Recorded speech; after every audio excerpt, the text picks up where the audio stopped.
Well, today's video, I want to talk about my day with my favorite band, Slipknot. Let's get into it.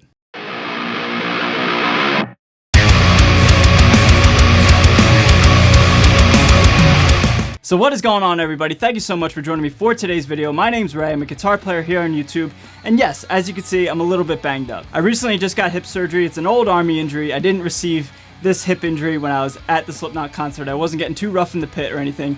But I just got operated on this past, what day is it? Past Wednesday, so yesterday. And a little banged up, but today I figured I'd turn on the camera and tell the rest of the story of the time that I met Jim Root and Slipknot this past Saturday. So first off, I just have to say a huge thank you to everybody who has seen the rig rundown that I did with Jim Root. It has done incredibly well. I've got nothing but positive feedback, and I'm extremely thankful not only for that opportunity to meet Jim and the people behind Slipknot, but as well just very thankful for those of you who have checked the video out and saying how much you guys really enjoy it. It means the world to me.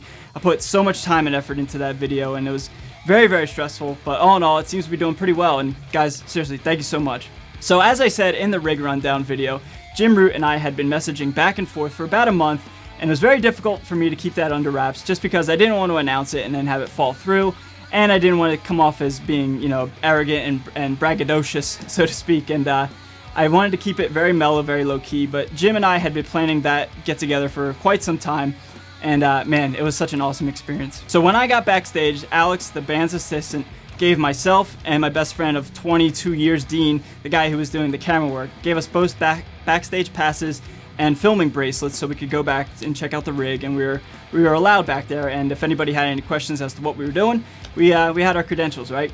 So as soon as we walked into the backstage area, I saw two of the Slipknot members. I saw Sid sitting off to the right by the buses, and then I saw V-Man with his eyes blacked out, but in street clothes. And it was a bit confusing. I was like, why is V-Man, got his eyes blacked out if he's not taking the stage for another 5 hours? But then it dawned on me he's probably doing some press stuff and or some meet and greets with the fans, so it kind of made sense. But with both Sid and V-Man, didn't really say anything to him, just kind of gave him a nod and a wave, and they gave it back to me, and they obviously didn't know who I was, or at least I don't think they knew who I was, but it was cool, man. It was cool to see some of the other guys in Slipknot just hanging out backstage. As soon as we got backstage, as soon as we got back to where all the gear was, it was, man, it hit home, and it hit me like a ton of bricks, man. I was like, man, this is it. This is the place that I've been dreaming about being and seeing for such a long time. And I met Brad, Jim's guitar tech, right away, and guys, I just have to say, one of the nicest human beings I've ever met in my life, man. To both myself and to Dean, my cameraman, my best friend. He was just like totally into it. He was super psyched, super nice to meet, super nice, super stoked, and very happy to meet me. And anything that I wanted to see or anything I wanted to touch or ask about, he was 100% down and was just really, really helpful with the whole thing. Helped everything go so smooth. And actually, guys, I have a whole bunch of B-roll that I would like to ask if you guys would like to see it, because at the time when me and Brad were talking, Behemoth was sound checking because they came on stage at 5:30. So it was very loud, and it was capturing the audio wouldn't have worked with my SM58. So if you guys would like to see all that B-roll, let me know down below, and I'll be sure to put that together in sort of a montage and then do a nice little voice over it. Again, because the audio was really, really crappy and really loud. But during this whole time talking to Brad, man, I just had the opportunity to talk about all of Jim's guitars, from the sandblasted Jazzmaster to his two brand new Fender Sig models with the Floyds built into them, the brand new white Jazzmaster with the block inlays, the original OG Telly. Brad actually went back to the truck where all the other guitars were, and he brought out the OG white Telly, the #1 prototype that Jim ever received from Fender, and he still uses it to this day. And that was like the holy grail, the mecca for me on this whole trip, man. I wanted to see that guitar, and although Jim wasn't using it for live, it was still on tour with him just in case he ever wanted it, or for whatever reason. But Brad was so generous enough to go grab it for me and let me hold it and check it out, man. What a dream come true. The one that says Keith Richards wood, yeah, that was that same guitar. It was back there, and I had the privilege of holding it, and it was just so cool, man. That was definitely the best part about all of the gear that I had the privilege of seeing and holding, was holding that guitar. So after a while, Brad, Dean, and I were all just talking about life, what we do, Slipknot, the tour, etc. Just small talking while I'm looking over the gear and just getting ready for the interview. And out of nowhere, from behind me, I just hear a really deep, manly voice say, "What the fuck is going on?" And I turn around and I look, and there is none other than Jim Root. And you guys saw from the video, I'm like 5'9", ish, and Jim Root's like 6'5", 6'6", so I was like, "Hey Jim, how you doing, man?" And just right off the bat, we just clicked, man. We just clicked. Like, it was not awkward. It was not, weird. It wasn't like get to know you, kind of just like small talk. It was full on full-on conversation like we had known each other for such a long time. And the rig rundown video that I did, it's kind of funny because if you saw in the video, the conversation just kind of starts like mid-conversation. There's no like introduction like, hello, hey Jim, how you doing? It's just like a candid conversation, and it was really cool how that happened because I was gonna plan the whole layout and how the video was gonna go with Jim, and he's like, nah man, just grab the camera, it'll be much more organic and candid. And I was like, yeah, alright, sure, you're right. So I hit record on my SM58, or on my MacBook for my SM58, and Dean grabbed the camera and just started recording, and we were mid-conversation as soon as the video started. And it was really cool, and just, like I said, really organic. It almost wasn't even an interview. It was more like just two guys just hanging out and just talking about gear and guitars. And I really like how the video came out because of the way it was structured like that. It wasn't planned, it wasn't scripted. It was just two dudes just talking about Fender guitars and gear and metal amps, and just, it was a lot of fun and a lot easier than I thought it was gonna be. And so guys, I just have to say again, thank you so much for everybody who seemed to appreciate my interview style. I mean, that was the first rundown I ever did with anybody's gear and first major interview I ever landed for my channel. And most of you guys said how much they enjoyed my interview style and just how I carried on the conversation. I really appreciate that. And honestly guys, it was just so natural, and it was just, it was like I didn't have to think about anything, and it went off so well. And I really can say that the majority of the reason that the interview went so well, or the conversation went so well, was because of Jim.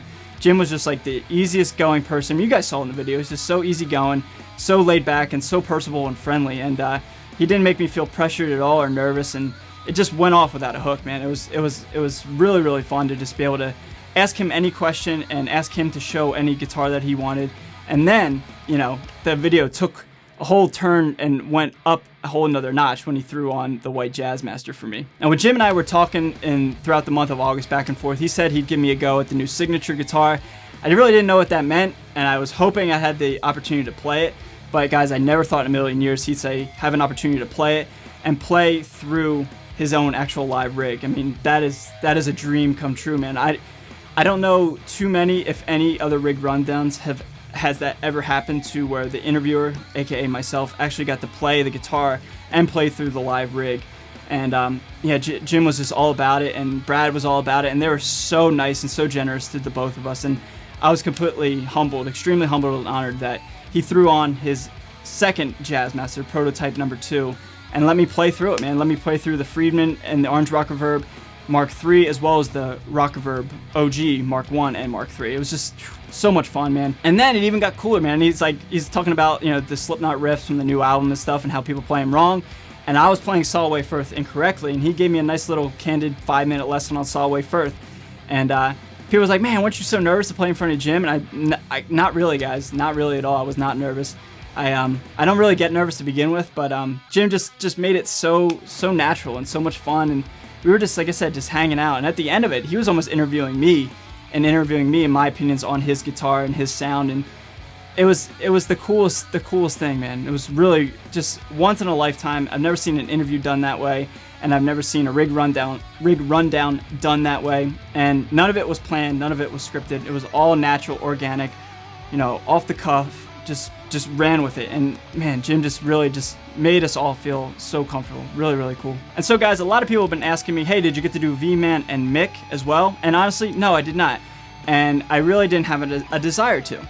Now, that's not to say I don't like Mick or I don't like V-Man. I love Mick Thompson's gear and all his Jacksons. And I love V-Man, and I love like his headless basses, and just like, you know, he has a lot of brand new fresh bass sounds for the band ever since Paul and Donnie Steele are no longer playing with the band. You know, V-Man just holds it down in the lowered register, and I love his sound. But guys, I was Jim's guest. Jim invited me, and I think it would be very disrespectful as soon as Jim came around the corner and I was like banging on a keg with the new guy, you know what I mean? Like I didn't want to, you know, the whole saying, give an inch, take a mile, or whatever that is. You know, I didn't want to overstep my boundaries. And quite frankly, I was solely focused on Jim's stuff because I love Jim's stuff. You guys know that have been watching my channel for such a long time, how all I do is just talk about how much I love the Jim Root signature model guitars, right? And so seeing the actual signature guitars by the man himself, Jim Root, in front of me, I mean, I had no desire to look at anything else. And I didn't want to disrespect Jim, man. He took the time out of his day to invite me backstage, and I wasn't about to try to go see somebody else or see more than I needed to see or wanted to see. I was not interested. I just wanted to see Jim's stuff. So, you know, I I respect Jim, and you know, I would never want to overstep my boundaries. I hope that makes sense. So after the interview, guys, we wrapped up. I hit stop on my SM58 in Logic, you know, stopped the camera, made sure everything was saved, everything was good, captured the audio, captured the video. It all went off without any problems. And so we packed it all up, and then Jim and Alex, the band's assistant, all just walked me out and Dean out back to the back gate where we came in. And he just like, yeah, man, I'll just walk with you. And we were just talking about just, you know, more silly stories, you know, funny stuff that he was telling me about. Some stories from the past, being in Philadelphia and stuff like that. And there's one instance at the Fillmore that he told me about, which was pretty cool, pretty funny story. But yeah, man, we left off with, you know how to get in contact with me. Send me a link to your video and we'll stay in touch, and hopefully we can do it again.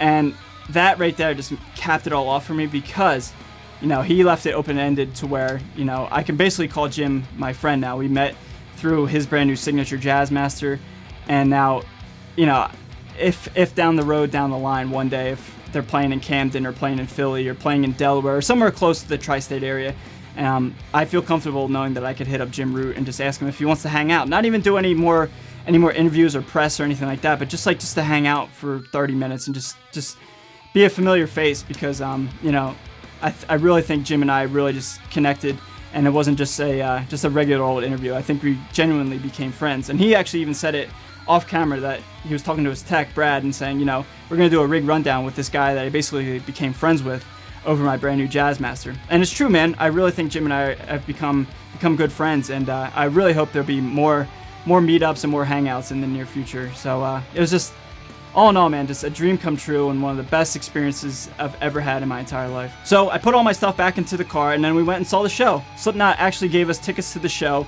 which was very, very, very amazing. Just another example of how good they were to my friend and I. And then we saw Behemoth, we saw Gojira, and we saw Volbeat before we saw Slipknot. Now, I had not seen Behemoth, Volbeat, or Gojira live before, so those three brand new bands that I'd never seen live, crossed them off the list. And all three killed it for different reasons. I mean, Behemoth, just, you know, they're Behemoth, man. They're heavy duty stuff. And actually, when we were leaving to go back to the back gate, Dean and I passed Behemoth all dressed up in their corpse paint, ready to go. And they were from me to you, away from this camera. Just it was a lot of cool to see them in person, up close. And then Gojira killed it, man. They always bring it. You know, I know their music pretty well. I'm not a huge fan, but I am a fan nonetheless. And they killed it, man. They sounded so heavy, so thick. The loudest band of the evening by far, for sure. So that's something that Gojira definitely handled pretty well, was the sheer volume, man. It was so loud. And then Volbeat, man. Volbeat's like a really cool, like, hard rock, radio rock band, and man, they sounded great. I'm not a huge fan of Volbeat, but I respect them for what they are. And you know, the singer's vocals are extremely unique, and he sounds just like he does on the records as he does live, if not better, in my personal opinion. So you know, just he killed it, man. It was a great 12-song set. They played for almost an hour, I believe. And then Slipknot, as always, tore it down. Absolutely killed it in the live set. They played Prosthetics, Unsainted. Unsainted was the best performance of the night, in my opinion. I mean, that song just sounded huge live, and I was extremely blown away. All Out Life, they played that. They crushed it with that. Solway Firth, Surfacing, Spit It Out. People Equal Shit, open with People Equal Shit, my favorite song of all time. Always has, always will. All in all, great set list. Visually, a great stage setup with the two percussion stands way up top, and then all these crazy lights, just explosions, pyro, you name it, man. It was one of, if not the best Slipknot show that I've ever seen, and it was also the third time I ever saw them. So I loved it. Phenomenal night, phenomenal day. Couldn't have gone any better. So that, guys, wraps up the day with Slipknot. Now, as I said before earlier in this video, I have a bunch of B-roll from my time backstage talking to Brad, the guitar tech of Jim. And you know, like I said, the audio is kind of crappy, but if you guys are interested, I could put a nice little montage together of all the guitars that you didn't see on the rig rundown, as well as some of the other ones that you saw. And I can do a little bit of a voiceover and explain how they're set up and what year they are, what make, etc. And just more details that I didn't get Jim to talk about. I could certainly put a video together, and you guys could hear about those guitars if you're interested. So leave that down below. If you guys would like to see the B-roll, let me know. Alright, guys? All in all, that's my day with Slipknot. Best experience I've ever had in my life in terms of going to a concert, and Slipknot just brought down the house, as they always do, man. Phenomenal show, phenomenal day. And just one more time, guys, thank you all who have seen the rig rundown and have supported me and said how much they really like it. It means the world to me, and I don't take it for granted. So thank you guys so much. So guys, I got some great stuff coming up for you guys in the near future. Some more gear demos. I got stuff coming in the mail. I'm gonna be resting this hip of mine up, and I won't be going too crazy and doing anything extravagant. So I'll be here. I'll be going to school in the meantime, as well as knocking out some gear demos for you guys. So yeah, just be a little patient with me while I get this hip, back to 100%. But I'm not going anywhere. Just need a little time to heal up. All right, guys. So I appreciate all your support, and I am out of here for now. Stay metal, guys, and I'll see y'all very, very soon. Thanks again for watching. Later.